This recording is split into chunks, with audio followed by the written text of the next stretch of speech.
in this video, I am trimming a Tennessee Walker, and the really interesting thing about this horse that I thought would be fun to video is that every hoof on this horse looks like it belongs to a different horse. They're all shaped completely differently. The one thing that his fronts have in common is that he grows a lot of toe. And I've trimmed this horse for years, and no matter what I do, his toes just keep running forward. So I guess it's just his conformation and the way that he moves. But every time I work on him, the first thing I generally do, especially on his fronts, is bring those toes way back. So as you can see, I rasped a little bit behind the white line. You have to be careful when doing that, but I know this horse, and I know he has decent sole depth and decent concavity, so I can rasp back behind the white line a little bit, which is necessary for him to bring his breakover back. So now I'm doing a vertical nip to further bring that breakover back. Like I said, this horse really needs it, and he'll have changed that by the next time that I trim him. But I removed quite a lot of material on him, and he's always sound afterward and very comfortable. So now I got to address his bars.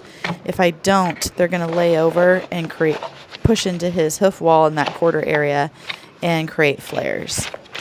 And his frogs, he's never had huge frogs, and this time of year a lot of horses have wet, thrushy frogs, so I try to remove as much material as I feel like I safely can, especially if it's kind of gross and thrushy, but I want to leave as much frog as possible as well because he doesn't have tons of frog. So now I'm working on my bevel from the bottom. Really want to make sure those edges all the way around the hoof wall are smooth. Really focus on that detail in the heel. The heel being smooth is just important as the area in the toe being smooth. And continuing that bevel from the bottom, the most important part of your bevel is actually the part that hits the ground, so the bottom part of the hoof that I'm working on right now. That's where you want the horse to have a nice, smooth, rolling landing or footfall. So after that, I noticed I had a little bit more frog that I wanted to remove. I like to remove what is at the heel so a bunch of mud and muck and debris doesn't get trapped in there. Now I'm working on this hoof from the top, and I'm just going to really finish my bevel. Thankfully, this time of year, a lot of the horses don't have much dishing or flaring just because the grass is dormant. So I'm just focusing on my bevel and balancing whatever I need to from the top. But this hoof is a fairly decent shape besides that it wants to have a really long toe. So I'm mostly just working on that bevel. Unfortunately, while I was videoing this hoof, I did not realize that the lighting was so poor and that I had so much bad backlighting. And I mean, I guess that's just part of the job, right? I can't do it over because I've already trimmed the hoof. So I thought I'd include the footage anyway, but I apologize because it is really poor quality. But yeah, I had backlighting coming from two directions, so I think the camera was struggling to figure out what it needed to focus on, and then everything was just way blown out. But this other hoof, the right front, is very similar to the left front that I just trimmed, and it's mostly all toe. So that's usually the first thing I focus on, is the part of the hoof that's bothering me the most, that's creating the most imbalance. So I removed a big chunk of that toe with my nippers, and now I'm smoothing it out and addressing the heels, because the toe will pull the heel forward. So the heels aren't super long, but they're trying to underrun because of the long toe. So I have to address them a little bit as well. So taking more length off of that toe, doing a vertical nip, which this is something that you can't really do if the horse is going to be in shoes, because you need something to nail to, right?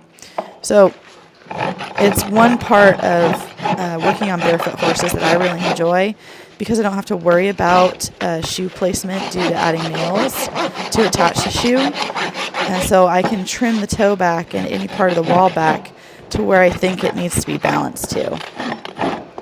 So now just working on my bevel, smoothing everything out. And this foot, it has a lot of, I don't know what to call it, maybe undulations in it. And you'll see it more when I pull it forward on the stand. It's kind of a difficult hoof to work on. It's just always imbalanced, and it has a little bit of a twist in it. So as you can see, like, I think pretty soon I'm going to try opening up that lateral heel because it wants to curl in. And, you know, open up that frog so that nothing gross can get stuck in there. And we had a lot of winter weather in the future rolling in, and I wanted to clean up that frog as much as I could. But yeah, cleaning up that bar there, and I'm going to, I guess, finish it from the top. So with this foot forward now, you're going to see by the shape of my bevel that it's going to look kind of strange. It's not going to be super balanced. Like one side looks like it's going to be beveled a lot more than the other. And that is just the funky shape of this foot. It's hard to see the detail on the camera, but he's just an odd duck when it comes to his feet. So kind of try to balance him the best as I possibly can. And this is the result that we get. Better than it was, but not as good as we would like it to be. Interesting part about this horse and why I wanted to create the video is because he actually has big time stifle issues.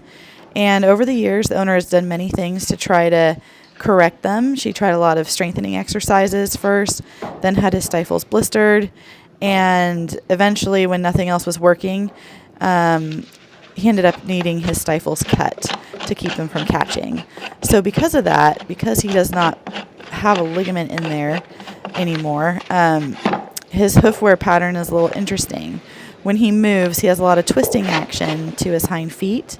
So he'll have a flat footfall, and then his fetlock will drop hard over the lateral side of his foot, which basically gives him a much harder footfall on the lateral side. So he wears a lot on the lateral side, and he'll grow high on the medial side. So every time I work on his hinds, I just do the best that I can to bring them back into balance. And usually that means taking a lot more of the hoof wall on the medial side of the hoof. So you can see that's what I addressed first. I worked my way from the toe back to the heel on that medial side. Then all I do is a few rasp strokes on the lateral side to try to smooth that hoof wall. But most of the height is on the medial side because of the way he lands and twists when he moves. Otherwise, his feet are doing really well. He has a pretty big, healthy frog. His bars are staying relatively straight. They're not laying over the sole and pushing on that quarter of the hoof wall. So he doesn't flare too much. But if he does flare, it's usually on the medial side. So the lateral side hoof wall will be short. The medial side will be long. And sometimes there's flaring on the medial side, which is the opposite of what most horses' hinds do. So he's kind of a unique one to trim, and the whole reason he keeps pulling his foot away too when it's pulled about behind him on the stand is because I think it's a little bit uncomfortable for those stifles. It's just not a position that he likes to have his hoof resting in. Now I'm going to address any flaring on the medial side of the hoof wall first, because that's the area that generally has the most growth and flaring.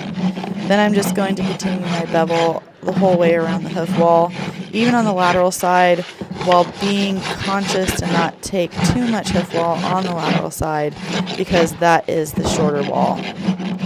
But otherwise, this hoof is about done.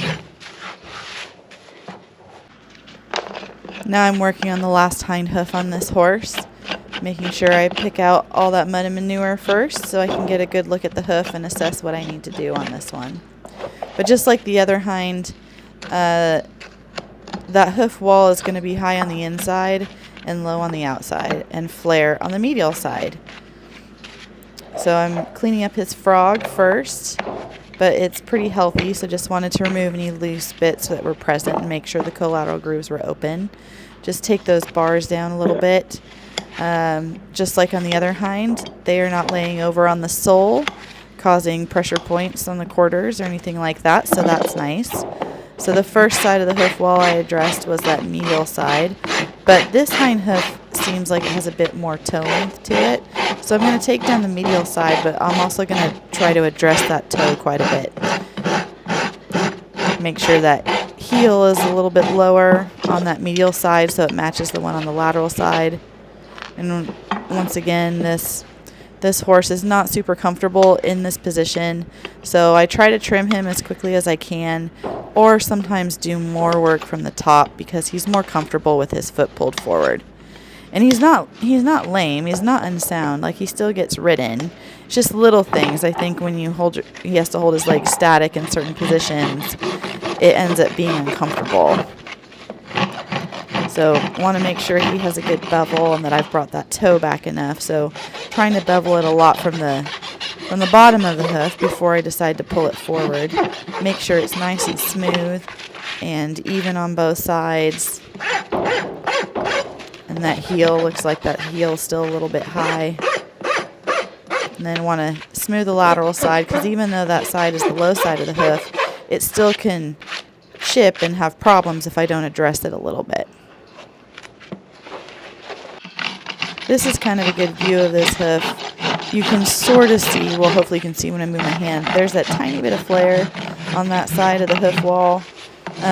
No flaring on the lateral side whatsoever. If anything, sometimes the lateral heel tries to crush. So just want to smooth this hoof wall, make sure he has a good bevel, help him break over, especially since his stifles are cut. But all in all, this foot's about done. Bevel looks good. And yeah, I just thought it'd be fun to show this horse because his hinds are so interesting. And, well, every hoof on this horse is interesting. So every time I trim him, I try to bring him as close to balance or back to balance as possible. But because of all that he has going on, usually that's not possible. But he's doing well, he's comfortable, and living his best life.